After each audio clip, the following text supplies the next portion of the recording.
It's easy to get, and it's not just happening in the alleys and hidden places. The heroin epidemic is growing, reaching all ages and incomes. The local drug treatment experts are overwhelmed with heroin addicts looking for help. WSBT-22's Zach Crenshaw sat down with recovering addicts in our area, and their stories have similarities. The dependence on drugs, how addiction and heroin controls their lives, and the unimaginable pain it causes. Two of the recovering addicts I spoke with say they're working to beat their addiction, but many more are losing that battle daily. You might not realize it, but the destruction of heroin is hidden all around you. Oh yeah, I remember the day.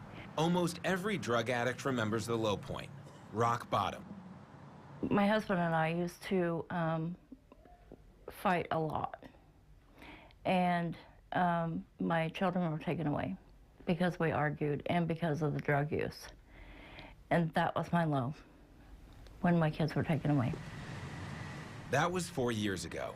My oldest was 14, my second one was 13, and my youngest was 9. Leslie Wickstrom's kids never came home from school that afternoon because the Department of Child Services took them out of class. I haven't seen them since August of 2012. Leslie's now at Jane's house in South Bend, a women's shelter for recovering addicts. But her battle with addiction began 14 years ago, taking pills with her ex-husband when friends would come over. Then it got to the point where, okay, nobody's coming over, but I would still like to have the pills. It turned into taking anything she could find, multiple times a day. Hydrocodone to Oxycontin, oxycodone, Percocet, morphine, just a little bit of everything. I snorted everything. I snorted my pills, I snorted heroin. I snorted cocaine. The move from prescription pills to heroin is a common path for addicts. The high is similar, heroin's cheaper, and now it's more accessible than ever. Yeah, it's everywhere, man. It's hard not to find it. Everywhere you go, it's there. Like Leslie, Sean Norton's addiction didn't begin with heroin. I was 14 when I first used methamphetamines, and I was 23 when I first used heroin. Shooting up became routine. You feel kind of like a rush, you know what I mean? Then you nod out, and you know what I mean? And then sometimes you throw up, pretty much become numb, you know what I mean? Like, all my emotions, I didn't really have any emotions after that. I was pretty well out of it. I didn't laugh. I mean, for probably 10 years, I didn't cry. I was working to pay my bills and to supply my habit. Before they came to rehab in South Bend, Leslie and Sean were behind bars.